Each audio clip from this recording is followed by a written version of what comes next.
Coucou, on continue avec la série d'exercices sur les révisions de brevet.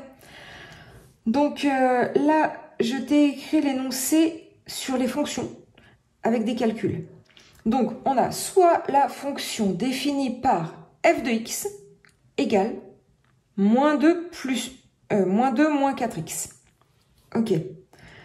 Maintenant, petit a, on nous demande de vérifier que 5 est un antécédent de moins 22 par f. Qu'est-ce que ça veut dire? Alors, tu te rappelles le coup ton cours antécédent image. Donc, antécédent, ça correspond, les antécédents, ça correspond au x, et les images, ça correspond au y, ou encore f de x. Dans le calcul, ce sont les f de x. Donc, là, on nous dit que 5, c'est un antécédent.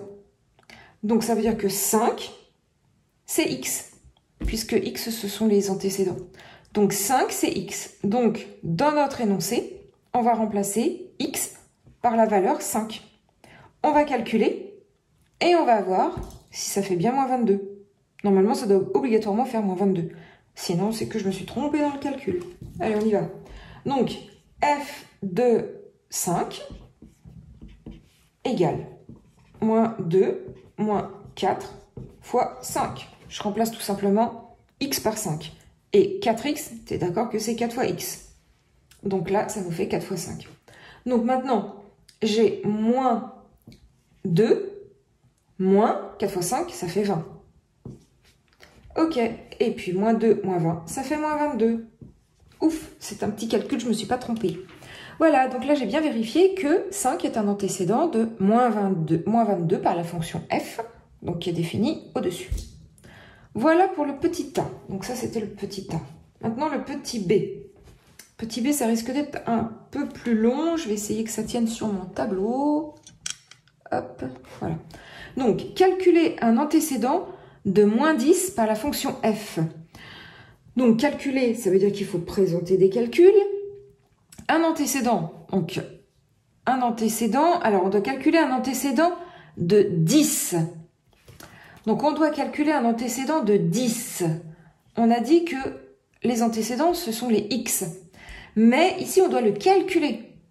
Ça veut dire qu'à la base, on ne le connaît pas, puisqu'on doit le calculer. Donc, point d'interrogation, c'est lui qu'on doit calculer. C'est lui qu'on doit trouver.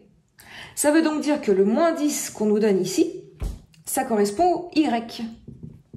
Ou encore le f de x. D'accord, c'est la même chose, hein, y, f de x. Donc, f de x, il est là. f de x égale moins 2, moins 4x. D'accord, le f de x, il est là. Donc, le moins 10, c'est le f de x.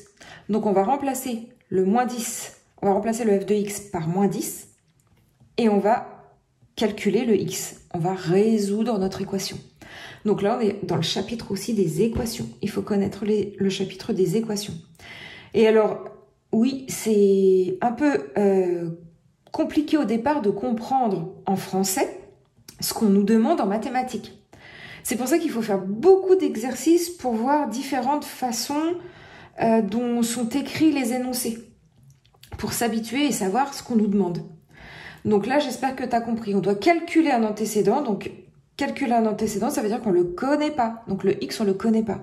Donc, ce qu'on nous donne dans l'énoncé qu'on connaît, moins 10, c'est donc le f de x. Allez, on y va. Moins 10. Donc, je remplace mon f de x par moins 10 dans mon énoncé de départ. Voilà, ça me fait ça. Et donc, maintenant, je veux donc connaître mon x. Je dois le calculer, mon antécédent. Donc, tout ce qui n'est pas x, donc je vais faire en sorte qu'il soit de l'autre côté du égal. Moi, ce que je veux, donc là c'est le cours résolution des équations. Ce que je veux, c'est isoler mon x. Isoler mon x, ça veut dire que je veux qu'il soit tout seul du côté du égal. Je veux avoir x égale. X égale combien? D'accord? Donc tout ce qui n'est pas x, je le passe de l'autre côté. Donc là, de ce côté-là du égal, ici, là, j'ai x, mais j'ai aussi moins 2 et moins 4 fois x. Donc, je vais tout passer de l'autre côté, d'accord? Je ne vais pas faire ça n'importe comment. Alors, là j'ai moins 2. Je voudrais bien le mettre de l'autre côté, le moins 2. Donc ça veut dire que je veux le retirer de ce côté-là. Pour le retirer, je vais faire plus 2.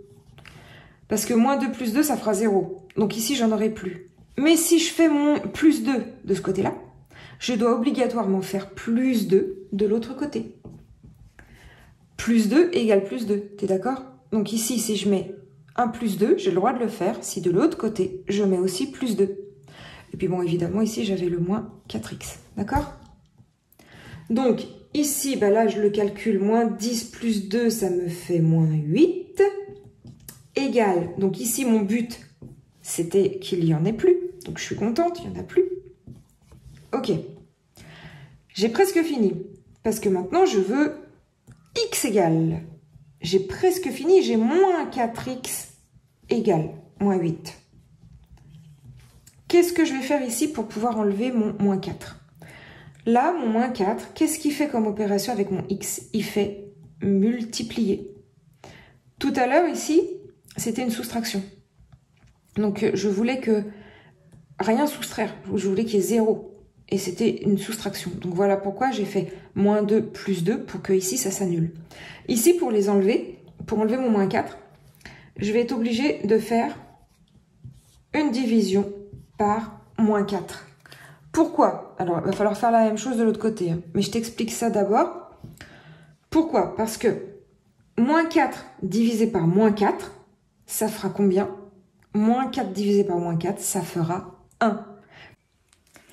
C'est quelque chose que j'explique très souvent dans d'autres vidéos.